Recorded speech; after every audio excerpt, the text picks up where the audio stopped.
Hey everyone, Ben from Tiny Healthy Homes. It's been a while since I've done some video updates, but this home behind us is super cute, and we've been pushing out a bunch of really nice ones lately, so I thought it's time to get back on the YouTubes and show everyone what we're up to, and just the level of build quality for Tiny Healthy Homes is like through the roof right now. We're super happy with everything that's going out. This is a 8 foot by 26 foot tiny house, and what I'll do is I'll just do a tour of the outside. I can point. We've got the mini split over here. That's for a small space, so I think it's a 9,000 BTU mini split. And the interesting thing that we've done on this one, and we'll probably do it moving forward, is we're stopping the siding here. So what you see below here is the trailer frame and then the house wrap, which is taped to the trailer frame. So it's all good. But what it lets us do, or lets the client do, once it's found its location, then the skirting metal can go all the way around and cover the wheel wells, but just cover everything as well at that same height. So it looks nice. I'll give you a close-up of that. There's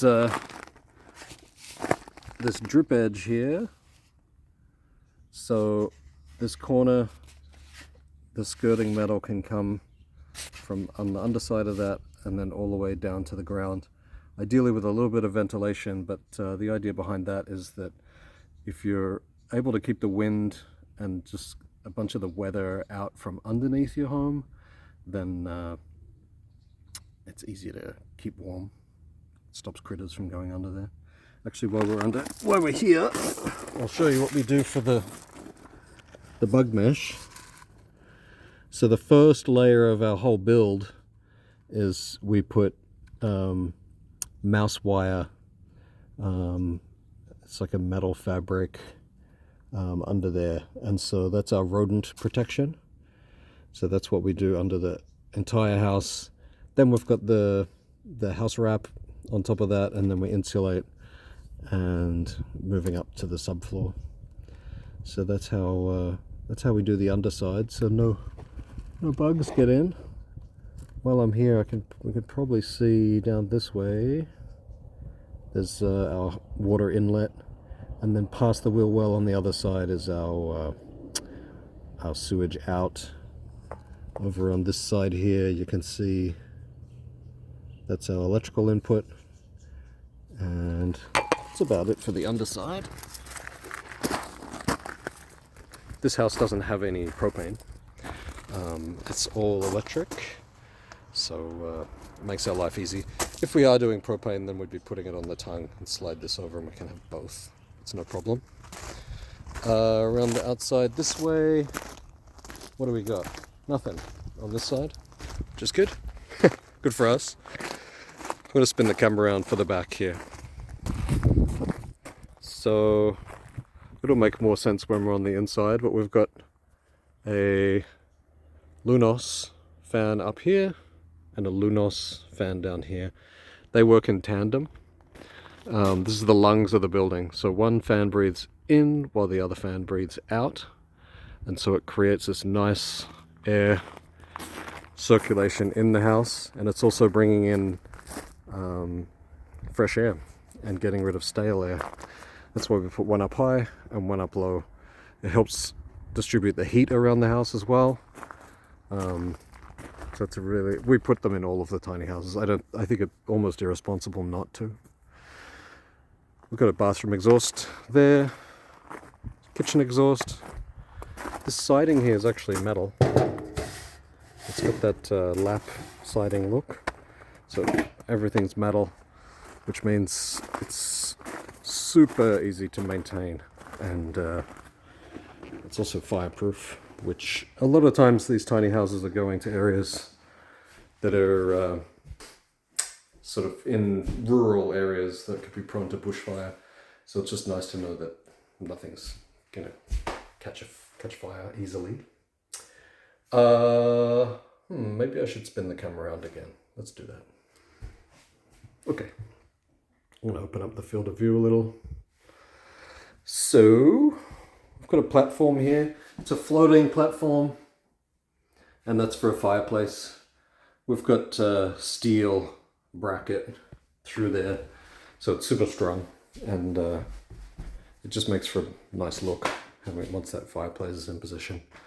Holly's going to take care of that if she needs it. I think it's going down to California, so maybe it's not needed. If not, could become a couch area. Is really no problem. Strong enough. We've got just over 8 feet here for a couch, which worked out nicely on the design. Hence the big windows and, you know, the picture window here for the living room area. It's just 8 foot wide, so I've been doing a lot of 10s lately, and so it was an interesting design process. You just got to be a little bit more intentional with everything. If this was a 10 foot wide, we'd for sure put a breakfast bar on the side here. But, you know, this is trying to utilize all the space. It's a completely custom unit and non-toxic. Zero VOC paint, and this maple floor from Ethical Flooring, and all of our drawers we've built ourselves from Purebond plywood. All the walls are Purebond, and that's a formaldehyde-free plywood product. Granite countertops, inset sink, and yeah, tons of storage. Tons of storage everywhere. We've got some items around for when we're sending it on its way. Once I've done the video, we'll secure the fridge and move this little oven out. There's a bunch of storage down here. Down here is cat litter cupboard, so the cat can go in there. Beep. And that takes care of this one. This is a closet for a washer dryer. And we've put the services on the outside here, so that just for the tight space, that's usually where you run into depth problems on your cupboards. So that's there. Got a little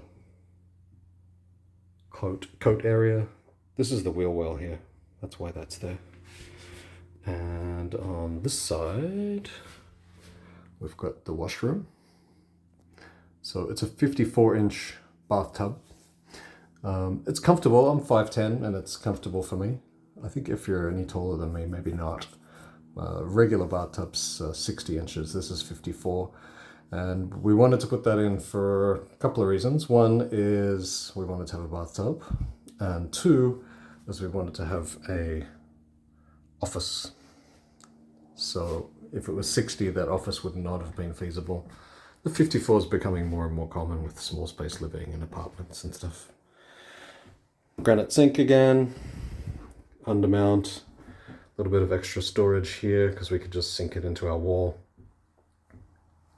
Nice recycled mirror. All the screens and everything will go on once the house has been delivered. And over here to the office.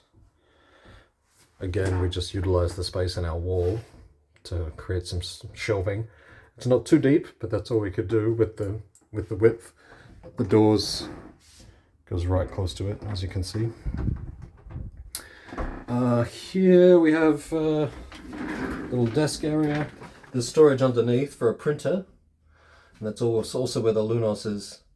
So that is going to be breathing fresh air into this small office space. Holly works from home quite a lot, I believe, if not all the time. And so having fresh air into the office space is key.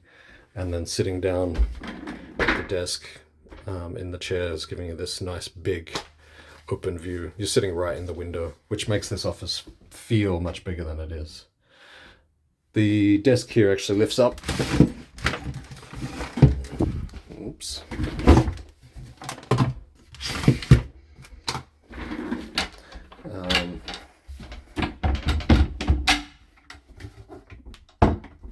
Just lifts up like that in case you wanted to use the space for some more, I don't know, if you needed to create more area. I'm not sure you'd fit maybe a kid's room. Very small mattress there. Something like that. As always, we've got our owner manual. It's got all the warranties, information about winterizing, where to connect up your supply lines, all of those kind of things. All the lighting is LED, 12 volt. There's the in-floor heat for the tile. And all tiny houses should also have a humidistat switch for the fan. It means if you forget to turn your fan on and you're having a shower, it just turns on with the humidity in the air and gets the humidity out as fast as you can. A nice undermount exhaust fan here. Again, you got to put them in. A lot of people don't use them. They'll just say they open windows, etc. But the responsible thing is to always have an exhaust fan in the kitchen. Mini split, ceiling fan, again, just to keep the airflow around the room. Ooh, yeah, this one.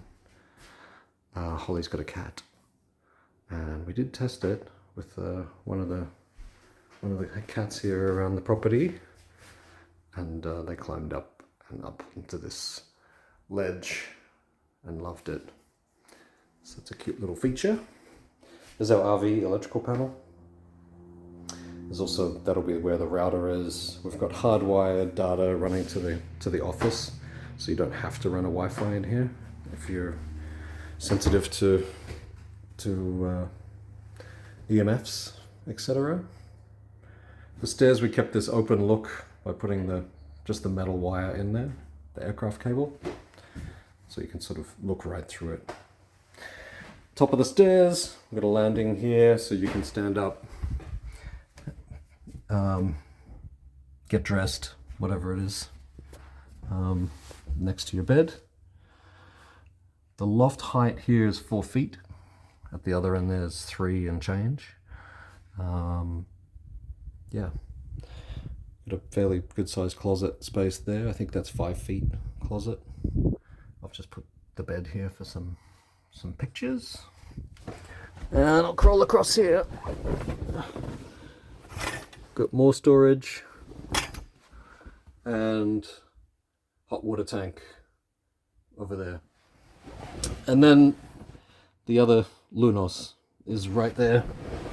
So the Lunos is going to be breathing in and out, and the airflow will be running through here, down to the office, and then back up. Fresh air, fresh air, fresh air, and getting rid of the stale air.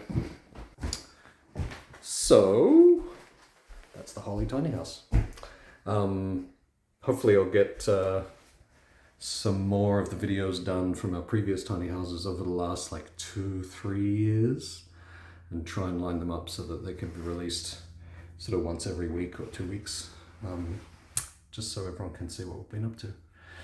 But yeah, I'd love to know what you think about the home, and I'll try and keep the updates coming. Okay, bye.